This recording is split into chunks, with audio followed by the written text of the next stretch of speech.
When I think of a moral vision, I tend to think of people who have either cast a vision for living in a higher way, or also people who have actually taken that vision and have lived their life through that lens.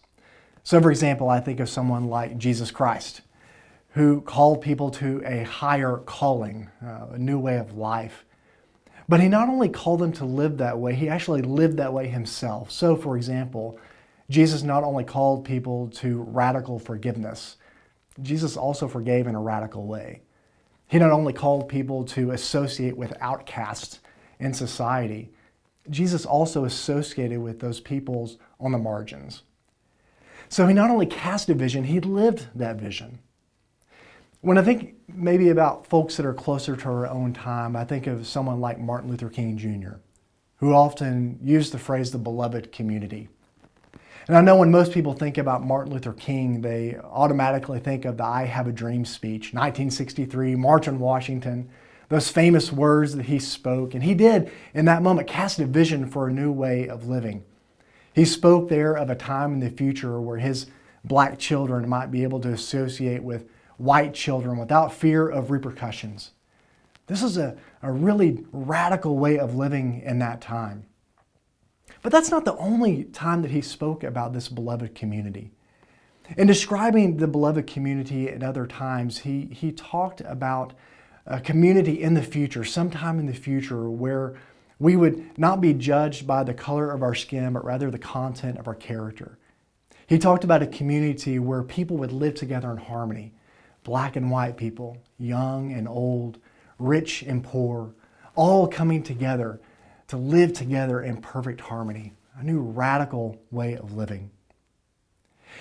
I think one of the real geniuses of King was that he had a way of framing segregation and racism as moral issues. And this is something very different in the middle of the 20th century. And he inherited it from people that were some of his most prominent mentors, people like Benjamin Mays. Benjamin Mays was a close friend of the King family, but he also was president of Morehouse College for many years, during the time actually when King attended himself as a student.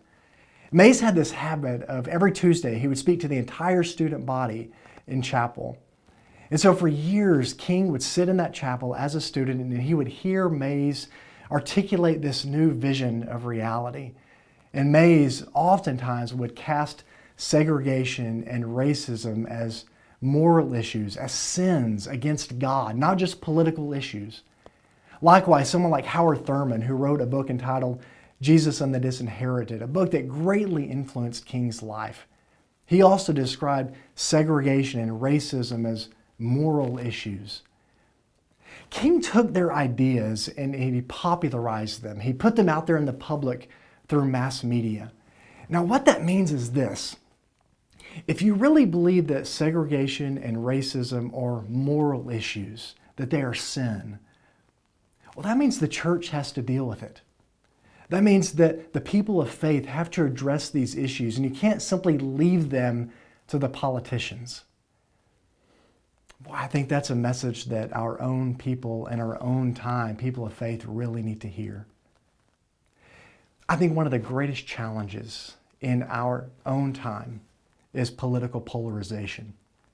I think political polarization has deemed so many conversations off limits for people of faith, even ministers of faith.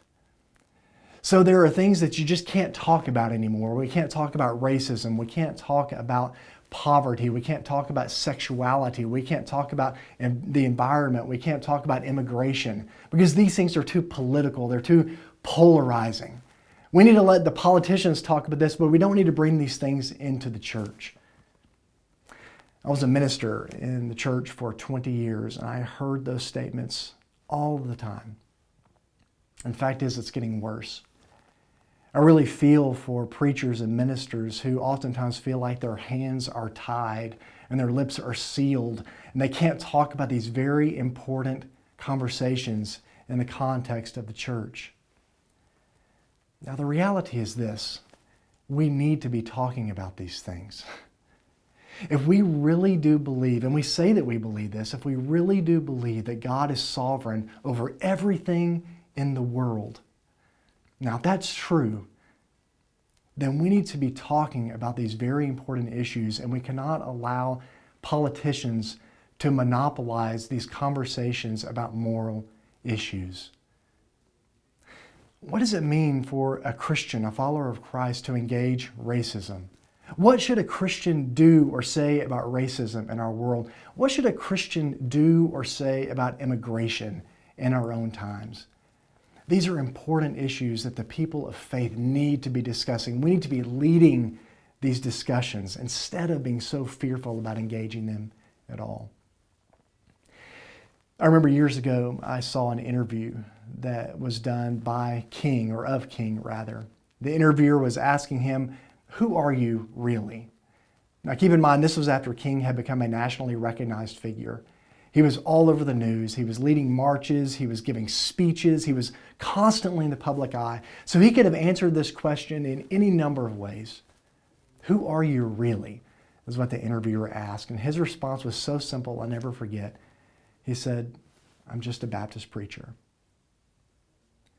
See, everything that he did, every march that he led, every piece of his activism was informed by his identity as a follower of Christ. And I really hope that people can say the same thing about us someday. That to me is what living with a moral vision looks like.